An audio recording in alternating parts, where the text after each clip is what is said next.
love if you experience a reality in which the majority of your needs aren't met. Financially, your needs aren't met. Your environment isn't meeting your needs. Physically, your needs aren't met. Emotionally, your needs aren't met. Sexually, your needs aren't met. Your relationship isn't meeting your needs. Your friendships aren't satisfying your needs. One thing's for sure, you're not living your divine blueprint. Because it might have become normal to you that your environment isn't meeting your needs, but it's not natural. And for sure as shit, it isn't your divine blueprint. I kind of have this thing when people say, well, you are a powerful manifester and you've created that, so now just uncreate it. And while on one level it is true, you created that, but let's get real about this, because it's not you that created that. It's your nervous system that created that. And your nervous system was built and stabilized and architected from age 0 to 2. And that wasn't really your conscious doing, but your nervous system adapted to what was available. So when people say, well, you created everything you're seeing in your reality, so uncreate it or do something different, it's not that easy. And I want to shine a light on it today. So your whole nervous system, if you are experiencing lack, if your needs are not fulfilled in many areas, your nervous system was built to survive, not to thrive. That's a big, big difference. And this happens in stages of developmental trauma. So from the age of 0 to 2, if your needs as a baby aren't met, your whole nervous system is created to survive, to exist in a reality in which needs just aren't met, rather than built to thrive. And this is where we're all not created equally, literally. Some of us have nervous systems that were built to thrive. Our needs were met, therefore we have an easy time living out our divine blueprint. Having our needs met by our environment comes supernatural to us because we've never really experienced anything else. Now, that ain't the category that I fall under. And if you're watching this, that's also probably not the category that you fall under. And now there are different types of people. There are the types of people that, again, grew up in a very healthy environment, all needs were met, their nervous system could develop in their divine blueprint and in accordance to their divine architecture, which means they live life quite simple and joyously. They have a beautiful career, they're in their purpose, they have a loving relationship, they have a beautiful home, their needs have always been met, right? It's very natural to them. They don't really know the polar opposite, and that's beautiful. And then there's the other category of those of us who have experienced massive survival. Our whole nervous system is built on survival, and now we have the choice to turn that around and create a thriving environment, and that is strength. So in today's session, we're going to do two things. First of all, we're going to upgrade your idea, your mental concept around needs, because chances are you're running on an old operating system when it comes to needs and the way you perceive it, your whole construct around needs. The second thing we're going to do is we're going to lay the foundation for a new architecture of your nervous system, so that from now on, you're slowly building a system, a body, a nervous system that is meant to thrive. It's one thing to have a nervous system that is built on survival when you're in a war zone. It's kind of like, yeah, duh, makes sense.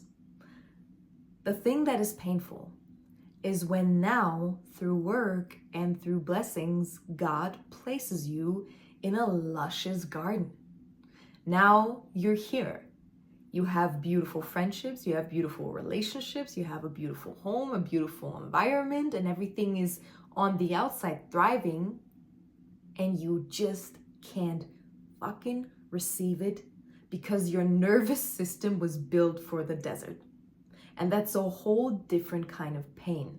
To see all of the beauty you ever wanted, ever dreamed of right in front of you, and you just can't let it in, or you don't know how to, because your nervous system is still running in desert programming, right? In this whole process, you forgot how to hydrate. Water wasn't existent, so you forgot how to drink. And it's like, gives a whole different layer to this whole, you can lead a horse to water, but you can't make it drink. So if your nervous system is programmed for the desert, no water, you forgot to freaking hydrate. And that doesn't change just because now you're placed in a garden and a beautiful environment with lots of waterfalls and rivers and bodies of water you can jump into.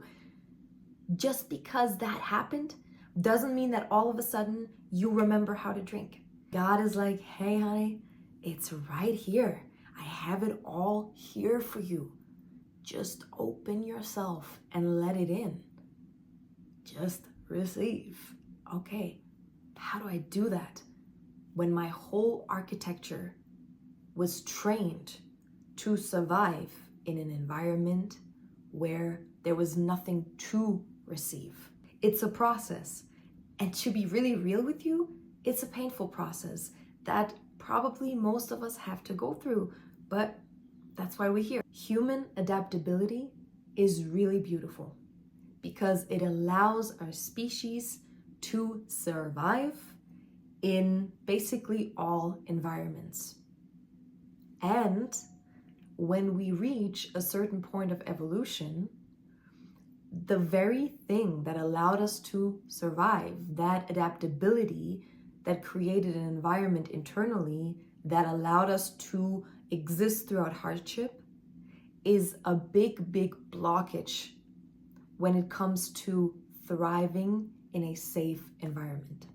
So there are a couple things that massively impact your relationship with your needs and the way your inner architecture is built, the way your nervous system is built. And as babies, when we have needs, right? The needs for emotional nourishment, the need for food, just the need for intimacy, the need for love.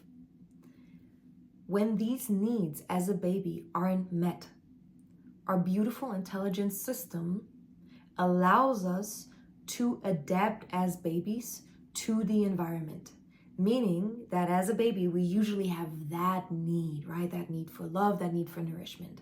But if the environment isn't providing that, our system has the capacity to kind of shrink our needs down to the bare minimum. Because the pain of not having all of these needs met and constantly feeling like these needs aren't met as a baby, it's just too much of a painful experience. And we are being signaled from the environment, hey, these needs are not met here. So in order to prevent pain and to survive, shrink your needs down to this. So this is the first thing that we learn here. We match our actual needs to the environment. So if the environment isn't able to provide for us and to meet our needs, we shrink them down to the bare minimum. Now, that's not an issue if that happens over a short period of time. That is our intelligence, that's adaptability. We need that skill, actually. It becomes detrimental if that happens over prolonged periods of time or if it just becomes chronic. Because now, this is the way your nervous system is being architectured. It's being created based on the constant lack. So now, this becomes a normal environment for the baby. And what happens is, as a baby, we lose touch with our needs fully because we've been from here, moved to here for such a long period of time that we forgot that these are not actually our needs. These are like the bare minimum when actually our needs were here. But over time, it's like our system forgot because constantly or consistently our needs haven't been met. The next thing that happens is a parasympathetic nervous system collapse. It's this moment of resignation. When our needs are consistently not met, that pain that is caused by it, that fear, that terror, is too great for the baby to handle. So what happens is a split, a fragmentation, a moment of resignation, a moment of almost like depressing all of our needs and becoming numb. So the only way to handle this amount of pain is to kind of split and fragment from our essence. And that creates numbness. If we're out of touch with our needs, we're essentially out of touch with our vision. And with that, we're out of touch with nature and we're out of touch with God, because it is not natural for a divine blueprint to live a life without a higher vision, to live a life without our needs considered or without being in tune with our needs. And that happens as an infant. So this state of just resignation, the state of, well, I give up, basically, like internally as a baby, this experience is I give up because my environment cannot meet my needs anyway. Therefore, I'm giving up. I'm splitting, resignation. And I have experienced this feeling throughout my childhood many, many times. There was just this overbearing pain, and I could feel this fragmentation, that split of, I can't handle that, so I choose to go numb. Or the love isn't there, the love that I would need right now in order to be nourished, consoled, held, made feel safe, isn't available. So therefore, I choose to go numb. That is a really dangerous nervous system pattern, or a very dangerous neurological pathway that is created as an infant. So now we often move through life with this architecture, out of touch with our needs, with that out of touch with our higher vision, out of touch with our desire, out of touch with nature, and out of touch with God. And how could that result in anything else but a very depressed state, a numb state, an unnatural state of being? And what we learn from that pattern is to fit our needs into the environment. So through that experience as a baby, we learn to put the vastness of the cosmos into a tiny box. And that's kind of the recipe to be out of touch with our needs. Because when it comes to finances, what the natural divine blueprint would require for us to do is to see what are my needs, tuning into my needs, and therefore creating a reality, creating a financial reality that is able to meet these needs. That is the way we engineer our timeline properly. Based on this developmental trauma, we do the opposite. We look at what's available, or what's the minimum that is available, and how can I fit into this.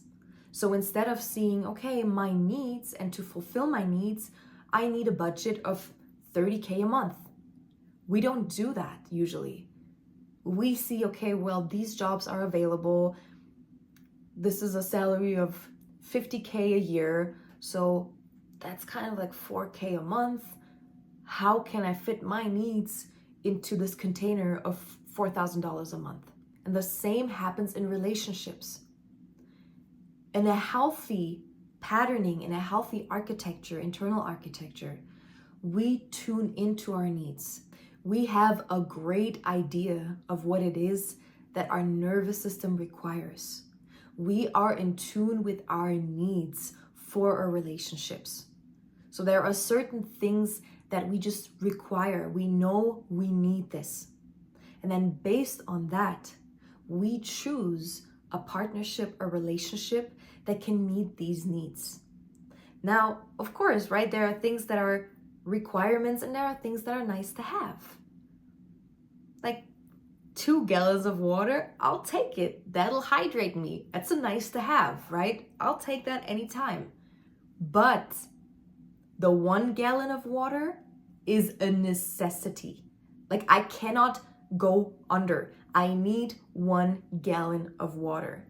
2 gallons, nice to have, I'll take it, but 1 gallon is a necessity. And so take that metaphor into your relationships. That perfection partner might not exist, but he has to be the equivalent hydration of 1 gallon of water. We can't do less. And again, we're not engineering our relationships properly.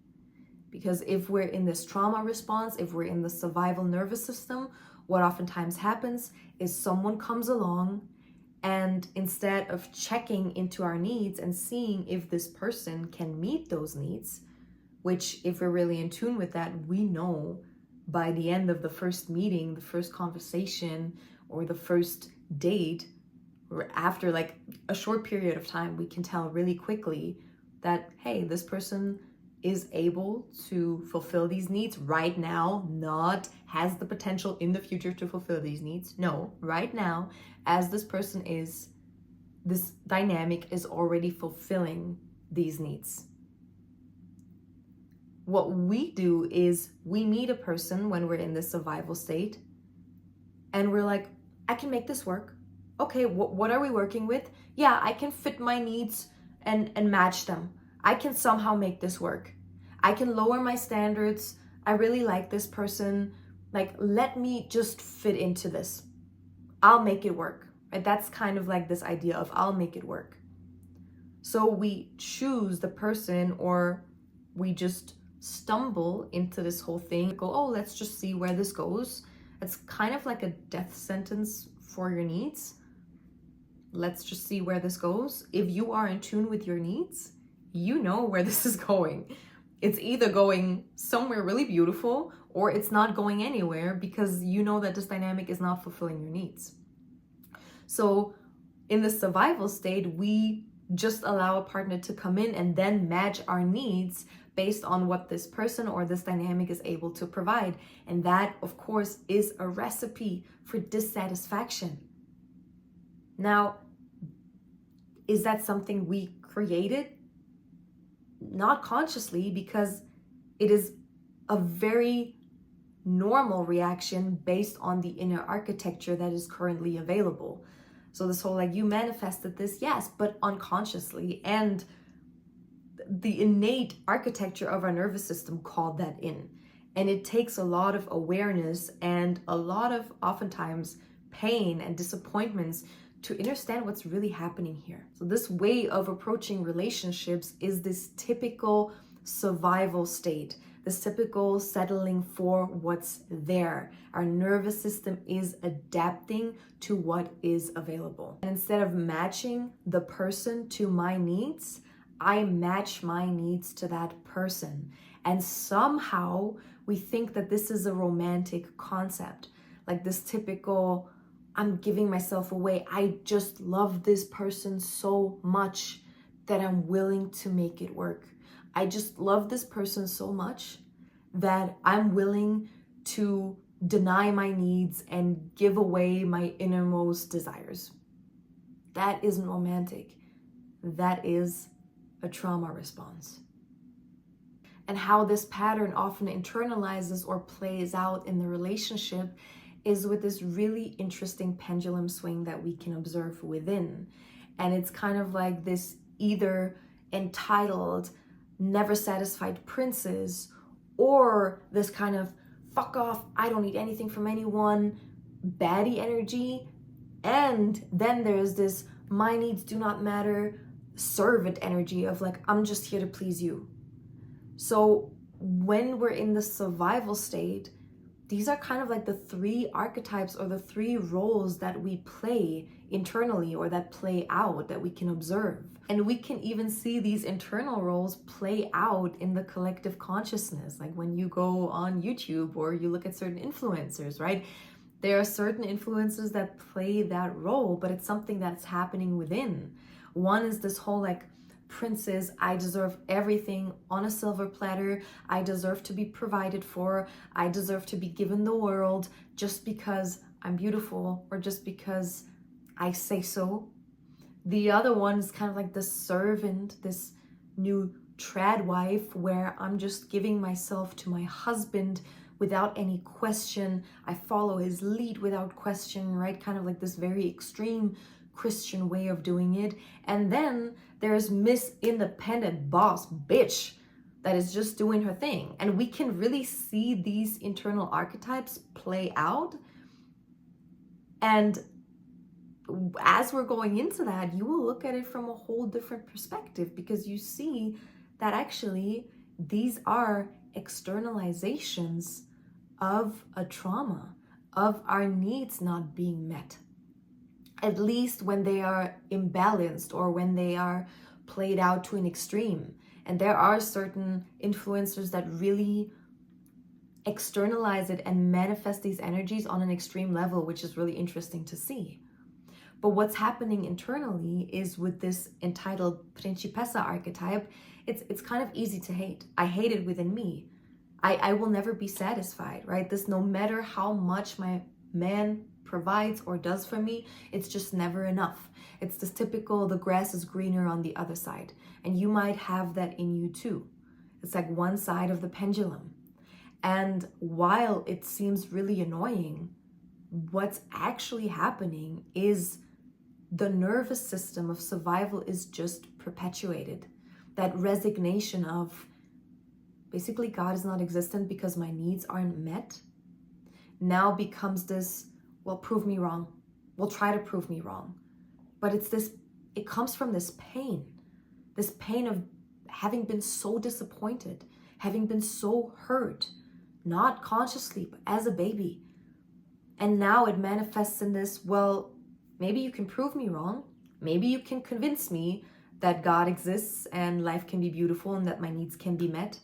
But our nervous system isn't wired for that. So it becomes this entitled princess that can never be satisfied. And it's interesting because that's something that my past partners told me, not just one. And it's easy to disregard that if a person tells you that and you're like, well, I don't really see myself spending my life with you. It's easy to disregard it. But if more than one person tells you the same thing, and now you found the person that you want to spend your rest of your life with, and it's still running, like, there's too much at stake for you to look away. And so that's what happened to me. Like, I had to look and go there. Like, what is this? Like, why is it that I cannot receive the beauty that's being given to me right now, and instead put higher and higher and higher and higher standards on top of it? And only when all of these standards are met, only then can I receive the love that is actually being provided.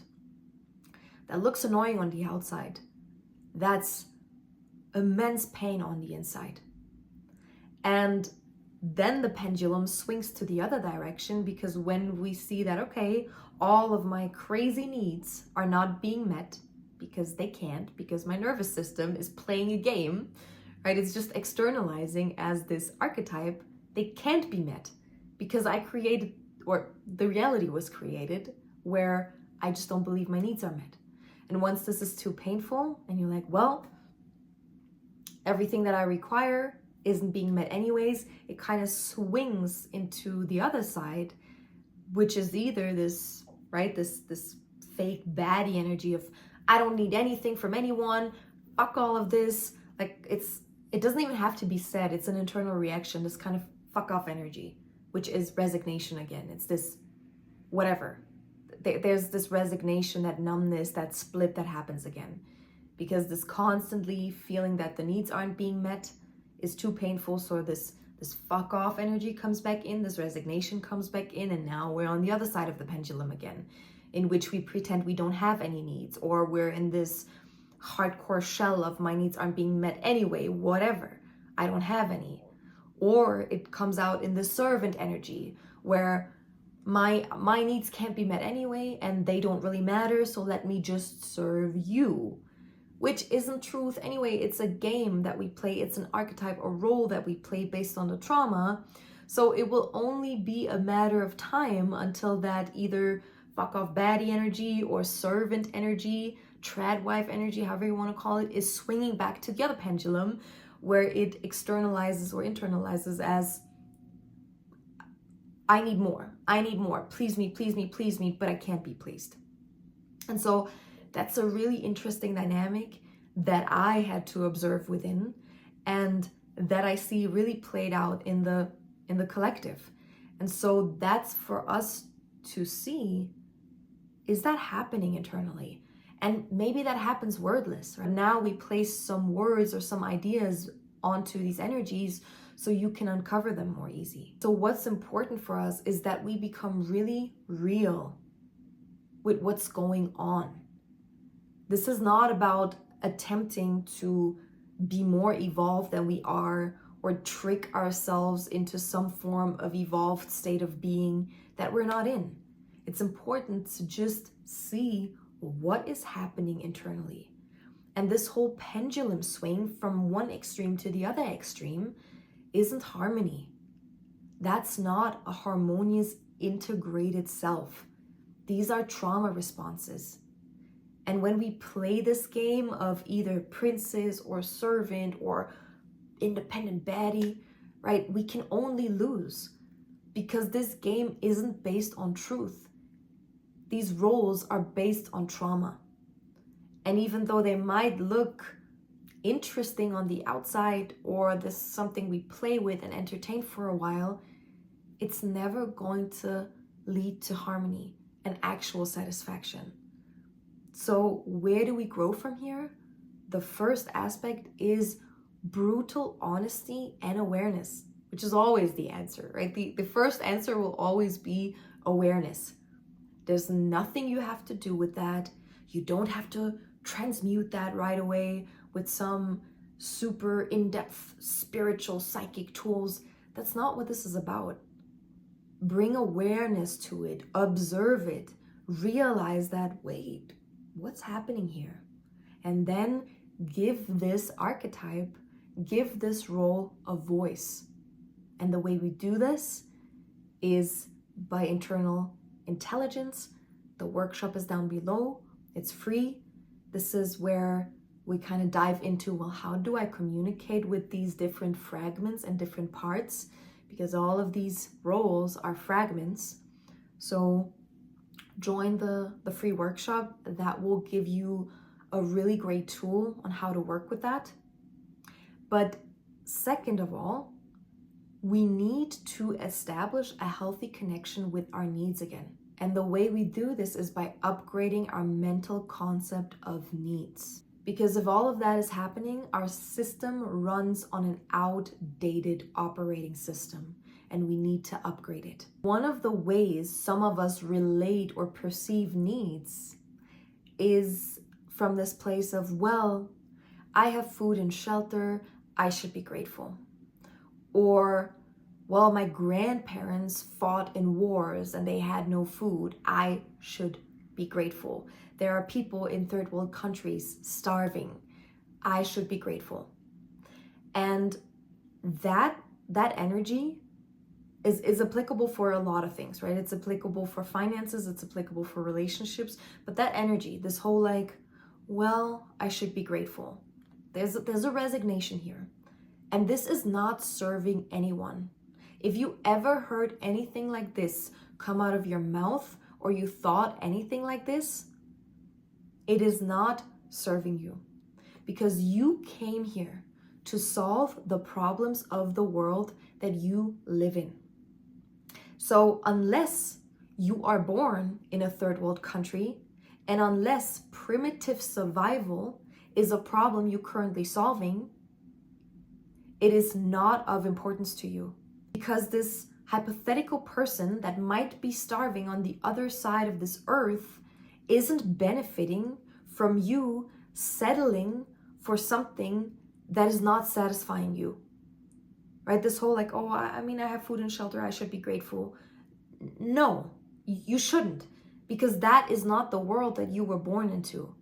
The same with your grandparents. Unless you're in 1939 and you're actually fighting a war, which no, you're not, because we're here and you're watching this. this information or this comparison, this measurement is absolutely pointless. Your grandparents did not go through that hardship, like actually go through that hardship. They actually went through war just for you to now sit here with very comfortable circumstances and all the tools for evolution at hand and trying to settle because your grandparents suffered. Now you have to settle for the least bit and be grateful for that because your parents or grandparents didn't have food. That makes no sense. So this is blasphemous, and it's slapping God and evolution in the face, because you've been given all the tools you need in order to evolve. If you have a phone, if you have a laptop, if you're watching this and you have enough intellectual capacity to understand that, if you can read and write, you literally have the opportunity to create millions and millions of dollars. It is not about the money, but it is about the expansion and the evolution that will come from that. And if you deny that, and if you then therefore go into this, well, I have food and shelter, I should be grateful, this is a disservice to your spirit. And at this point, needs do not mean what is it that I need to merely exist and survive another day. Because yes, if we look at it from that perspective, food and shelter is enough. But that's not why you're here. That's not why your grandparents fought at war. You're here because you're meant to thrive. You were born into this time because this time is a time for evolution. We solved a lot of the primitive problems. So if you're now settling for the basic primitive minimum, you're slapping evolution, nature, and God in the face. And it's probably not making you happy. Like anytime I see a person that is like, well, but I have this and I am grateful. No, you're not. I can't feel it because you're not exuding gratitude. You might use the words, but are you really grateful? Because I can't feel it. If you are here to evolve and explore the depth of your being and the greatness of what's possible, how could you be satisfied with the bare survival primitive minimum? There's nothing wrong with being unhappy with having the bare minimum. You don't have to fake talk yourself into gratitude. Redefine what needs are. And I hear a lot of times people saying, well, that's a want, but that's not a need. If you want it, it's a need, because need is what your spirit requires in order to thrive. What does your soul need for its highest evolution? Your needs are what your spirit requires to thrive, what your soul requires for its highest expression of evolution, not what allows me to survive another day. We do not measure needs by this primitive standard anymore. And everything in your life that would be supporting your soul in thriving is a need. Now, to make this round, I want to give you a very, very tangible exercise for you to get back in touch and back in tune with your needs. And this is something that I do at every beginning of my garden container, which is my business mentorship, in which we create a business strategy. I call it garden, I don't call it business anymore, because it's something that we pour into and that then nourishes us back. And that's a garden, right? So our business is our garden. And the first thing we always do in this mentorship container is we don't start with, well, what kind of business do you want to create? But we start with, what are your needs? And based on that, we create a garden. And that's how you would do it in a healthy system, right? This is the right way to engineer. If you had a family of 4 and you were about to buy land and create a beautiful temple space mansion and a garden there, what would happen?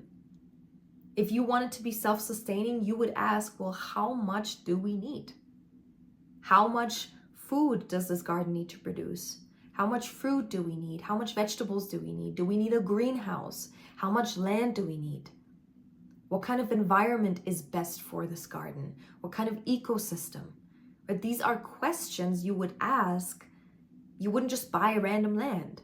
You would first think about and strategize, well, what are the needs of the family? And then based on that, choose the garden, choose the land. And so this is what we're doing in this mentorship. And this is what you'll do with this exercise.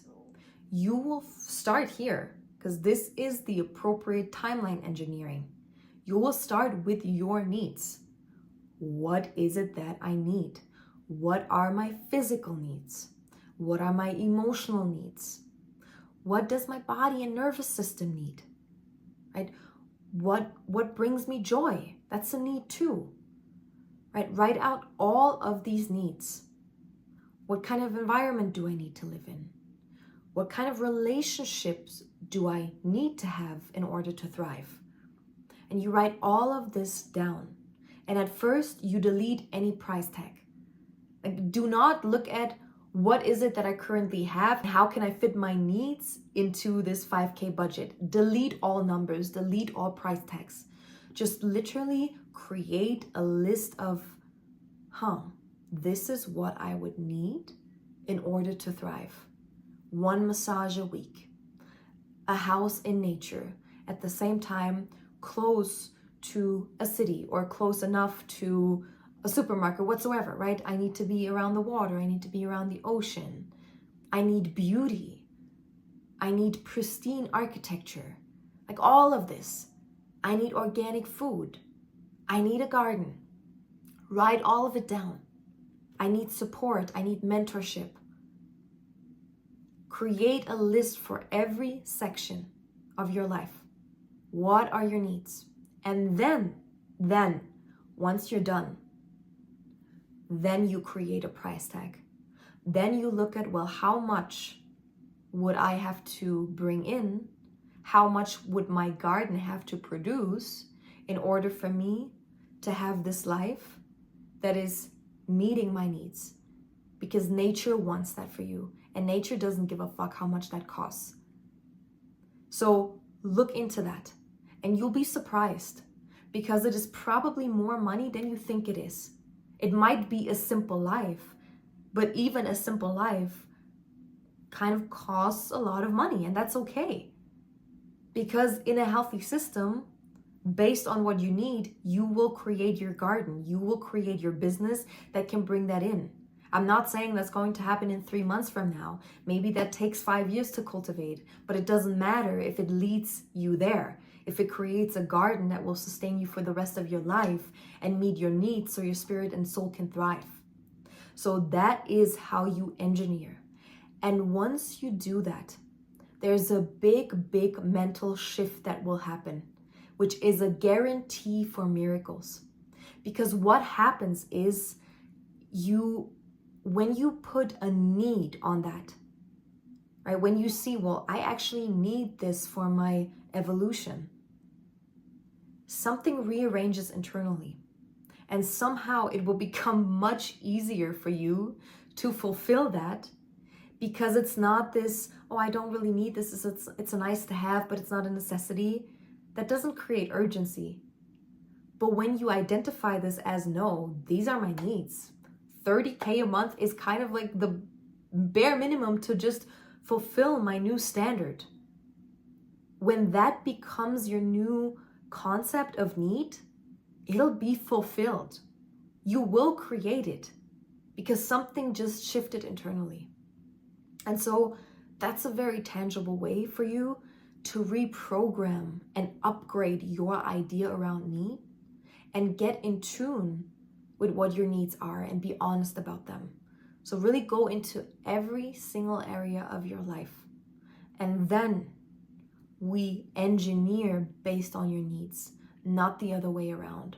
We don't engineer our needs based on what's available. The divine blueprint is, what are my needs? And then we create from there. And I really hope that this whole topic illuminated certain things, because it definitely illuminated certain things within me. It helped me to understand certain things that were going on internally, and it changed my whole paradigm. I love you so much, and I hopefully see you next week.